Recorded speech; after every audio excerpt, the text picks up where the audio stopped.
क्या भी बिहार से हैं और बिहार में नया फ्लैट या फिर अपार्टमेंट लेने की सोच रहे हैं? अगर हाँ, तो ये खबर आपके लिए बेहद जरूरी है। इसे जरा ध्यान से सुनिएगा, क्योंकि बिहार सरकार ने भवन निर्माण कार्यों में कुछ अहम बदलाव करने का सोचा है। कौन कौन से है वो नियम जिसमें चेंजेस आएंगे, अभी हम आपको इस रिपोर्ट में बताएंगे। उसके पहले नमस्कार, न्यूज फॉर नेशन देख रहे हैं आप और मैं हूँ अदिति आपके साथ।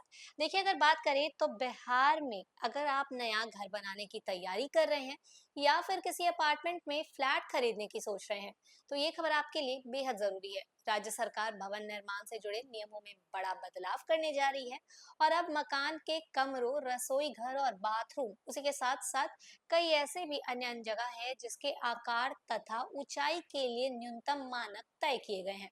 इन मानकों का पालन किए बिना किसी भी भवन का नक्शा स्वीकृत नहीं किया जाएगा।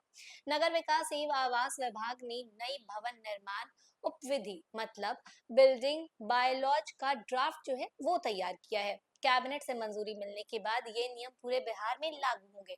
सरकार का उद्देश्य लोगों को बेहतर और सुरक्षित, उसी के साथ साथ सुविधाजनक आवास उपलब्ध कराना है, ताकि भवन निर्माण में मनमानी पर रोक लगाई जा सके।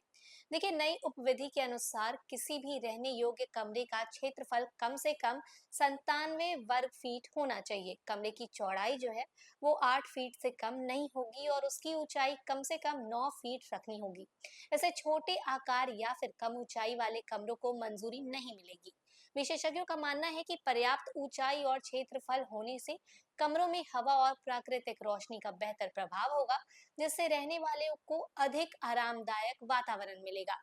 अब देखिए, सरकार ने रसोई घर के लिए भी स्पष्ट नियम बनाए हैं। नई व्यवस्था के अनुसार किचन का जो क्षेत्रफल है वो कम से कम 48.5 वर्ग फीट होना चाहिए और इसकी चौड़ाई कम से कम 6 फीट और ऊंचाई 9 फीट निर्धारित की गई है। यदि रसोई घर और डाइनिंग एरिया को एक साथ बनाया जाता है तो उसका क्षेत्रफल कम से कम 81 फीट होना अनिवार्य होगा। साथ ही इसकी न्यूनतम जो चौड़ाई है वो 7 फीट और ऊंचाई 9 फीट रखनी होगी। नई भवन निर्माण उपविधि में बाथरूम और शौचालय के आकार को लेकर भी स्पष्ट दिशा निर्देश दिए गए हैं। केवल बाथरूम का क्षेत्रफल कम से कम 20 वर्ग फीट होना चाहिए। इसकी चौड़ाई 4 फीट और ऊंचाई 7.25 फीट तय की गई है। वहीं केवल शौचालय के लिए न्यूनतम क्षेत्रफल 13 वर्ग फीट रखा गया है और इसकी चौड़ाई कम से कम 3 फीट और ऊंचाई 7.25 फीट होगी। यदि आप बाथरूम या फिर शौचालय संयुक्त रूप से बनाए जाते हैं तो उसका क्षेत्रफल कम से कम 30 वर्ग फीट होना आवश्यक होगा। इसकी चौड़ाई 4 फीट और ऊंचाई 7.25 फीट जो है वो निर्धारित की गई है। राज्य सरकार ने भवनों की छत पर बनने वाली मुंडेर के लिए भी मानक जो है वो निर्धारित किए गए हैं।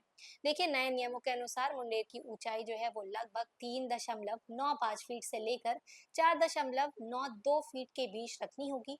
इससे सुरक्षा मानकों को बेहतर बनाने में मदद मिलेगी।